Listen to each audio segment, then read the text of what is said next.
कलाकार का नमस्कार दोस्तों। आज हम कुछ यूनिक करने वाले हैं और बाँस का यह बहुत ही बेहतरीन सूप के ऊपर में पेंटिंग के साथ बाँस की खूबियों को हम बताने वाले हैं। बहुत ही अच्छी इन्फॉर्मेशन के साथ आप वीडियो को सब्सक्राइब कर दीजिएगा, क्योंकि आपको अगर इस तरह का वीडियो मैं बना कर रखूँ तो आपके पास में जल्दी से जल्दी नोटिफिकेशन चला जाए और आप उस पेंटिंग के साथ में उसके गुण को भी जान पाएँ। इसके लिए आपको सब्सक्राइब करना बेहद ही ज़्यादा ज़रूरी है। तो चलिए, बाँस के बारे में और भी बहुत सारा चीज़ बताते हुए मैं बाँस का खासियत बता दूँ कि बाँस जो है वो भारत में हर जगह पाया जाता है। बाँस एक घास जातीय पौधा होता है। बाँस की खेती भी की जाती है। अलग-अलग राज्यों में इसकी खेती की जाती है। बाँस जो है बीजों से धीरे-धीरे उगता है। मिट्टी में आने के प्रथम सप्ताह में ही बीज उतना आरंभ कर देता है। कुछ बाँसों में वृक्ष पर 2 छोटे-छोटे अंकुर निकलते हैं।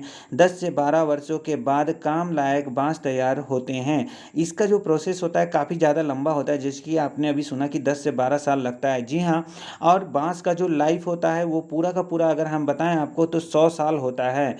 बाँस को एक गहरी जड़ी-बूटी से बनी लकड़ी माना जाता है और यह एक फासले में बूट के रूप में उगाया जाता है। यह एक प्राचीन संस्कृति में महत्वपूर्ण भूमिका निभाता है और इसका उपयोग विभिन्न क्षेत्रों में किया जाता है, जैसे कि निर्माण, उत्पादन और आवास। बाँस का उपयोग उपवन और पर्यावरण संरक्षण के लिए भी किया जाता है, क्योंकि ये एक एक सुरक्षित और स्थायी विकल्प है। बाँस के विभिन्न प्रकार होते हैं, जैसे कि खाने के लिए, सजावट के लिए और लकड़ी के उत्पादन के लिए। इसका उपयोग भूमिगत निर्माण, संगीत, उपवन और लकड़ी के उत्पादन में भी होता है। बाँस की उत्पत्ति एशिया में होती है। यह प्रमुखतः भारत, चीन और जापान में पाया जाता है। बाँस की कुछ अन्य महत्वपूर्ण विशेषताएं हैं, जैसे कि यह तेजी से उगने वाला पौधा है और यह वातावरण के लिए अधिक ऑक्सीजन उत्पन्न करता है। इसके अलावा बाँस की लकड़ी के उपयोग से विद्युत यंत्रों के लिए कार्बन निर्मित आधुनिक विकल्प बन सकता है। हमारे भारत में अलग-अलग तरीके से बाँस का उपयोग किया जाता है और यहाँ पर अलग-अलग तरीके से हम क्राफ्ट का काम करते हैं बाँसों से। बाँस जो कि बहुत ही बेहतरीन एक प्राकृतिक उपकरण होता है, सामान होता है, जिससे कि हम इससे बहुत कुछ अलग-अलग तरह के चीज़ों को बना सकते हैं और घर को सजा सकते हैं। जैसा कि आप यहाँ पर देख रहे हैं कि सूप के ऊपर में मैं कलर कर रहा हूँ और कलर करने के बाद में मैं यहाँ पर एक आकृति को लेकर आ रहा हूँ, जिससे कि काफ़ी ज़्यादा खूबसूरत ये लग रहा है। घर की सजावट के लिए या फिर बर्थडे पार्टी के लिए, मैरिज के लिए, कहीं पर भी कोई भी सजावट के लिए इसको हम यूज़ में लाते हैं, उपयोग में लाते हैं और इसको हम बेहतरीन कलर से और इसके डिज़ाइनों से हम बेहतरीन इसको और भी बेहतर बना देते हैं।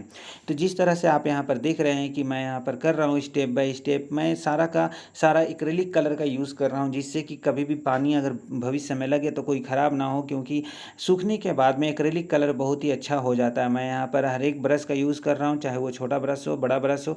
मैं यहाँ पर 12 नंबर ब्रश का भी यूज़ किया हूँ, मैं यहाँ पर 6 नंबर ब्रश का भी यूज़ किया हूँ और करने के बाद में मैं यहाँ पर स्टेप बाय स्टेप काम कर रहा हूँ। बाँस की और ताज़ा जानकारी के साथ-साथ में हम बाँस का उपयोग क्राफ्ट के रूप में भी करते हैं, जैसे कि बाँस की तह या छड़ी का उपयोग विभिन्न आइटम बनाने के लिए किया जाता है, जैसे कि आधुनिक और रुचिकर आभूषण, घरेलू सामग्री, वस्त्र आदि। तो हम बाँस का उपयोग और भी चीज़ों से करते हैं और बाँस के नरम और समर्थन गुणों के कारण इसका उपयोग क्राफ्ट उत्पादन में प्राथमिक होता है, क्योंकि बाँस जो है वो खराब नहीं होता है, काफ़ी लंबे टाइम तक चलता है।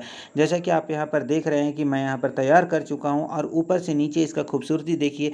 पहले का क्या खूबसूरती था, अभी का क्या कुछ ही देर में इसका चेंज हो गया और यहाँ पर हम लेस लगाएँगे और ये जो घंटी आप देख रहे हैं इसको हम लटकाएँगे, जो कि अभी-अभी मैंने इसको बनाया है और बहुत ही खूबसूरत ये लगने वाला है जब हम इसको वॉल में टाँगेंगे। तो आप वीडियो में इसी तरह से बने रहना, क्योंकि अभी वॉल में टाँगने के लिए हमें अब कुछ ही देरी में हम टाँगते हैं इसको। तो देखिए किस तरह से मैं यहाँ पर ग्लू गन के माध्यम से मैं इसको चिपकाऊँगा।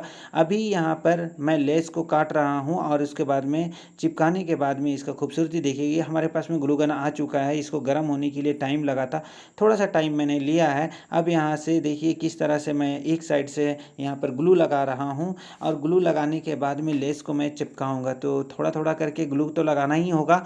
ग्लू यहाँ पर लग चुका है, अब यहाँ पर लेस को लगा देते हैं। लेस का भी चयन जो है मैंने अच्छा से किया है, क्योंकि एक साइड से इसका दिखाना था कि लेस का जो सामने वाला जो चीज़ है वो किस तरह से, देखिए मैंने थोड़ा-सा बढ़ा के रखा है।